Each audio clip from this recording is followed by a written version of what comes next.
થરાદ તાલુકામાં અલ્ટો ગાડીમાંથી લાખોનો વિદેશી દારૂ ઝડપી પાડતી એલસીબી પોલીસ. થરાદ તાલુકાના વજેગઢ વિસ્તારમાં ખુલ્લી જગ્યામાં પડેલ અલ્ટો ગાડીમાંથી વિદેશી દારૂ બિયરની બોટલ નગ 1094 સહિત કુલ કિંમત ₹4,19,860નો મુદ્દામાલ પકડી પાડતી એલસીબી વાવ થરાદ.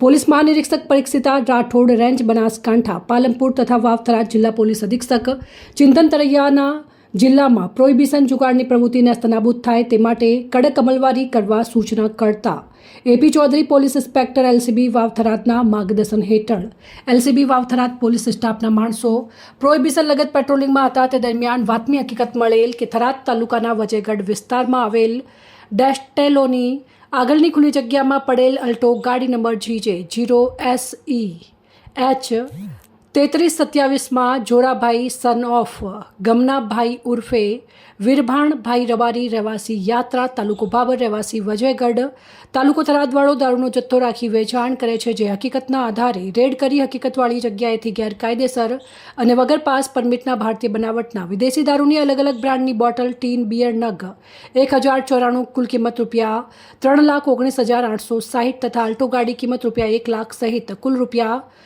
₹4,19,860નો મુદ્દામાલ મળી આવતા કબજે કરી સદરુ ઇસ્મ વિરુદ્ધ પ્રોહિબિશન એક્ટ મુજબ થરાદ પોલીસ સ્ટેશન ખાતે કાયદેસરની કાર્યવાહી કરવામાં આવી છે. આરોપીનું નામ જોરાભાઈ સન ઓફ ગમનાભાઈ ઉર્ફે વીરભાણભાઈ રબારી, રહેવાસી યાત્રા, તાલુકો ભાબર, હાલ રહેવાસી વજયગઢ, તાલુકો થરાદ. અહેવાલ જીતુ બારોડ, સંબંધ ભારત ન્યૂઝ, થરાદ.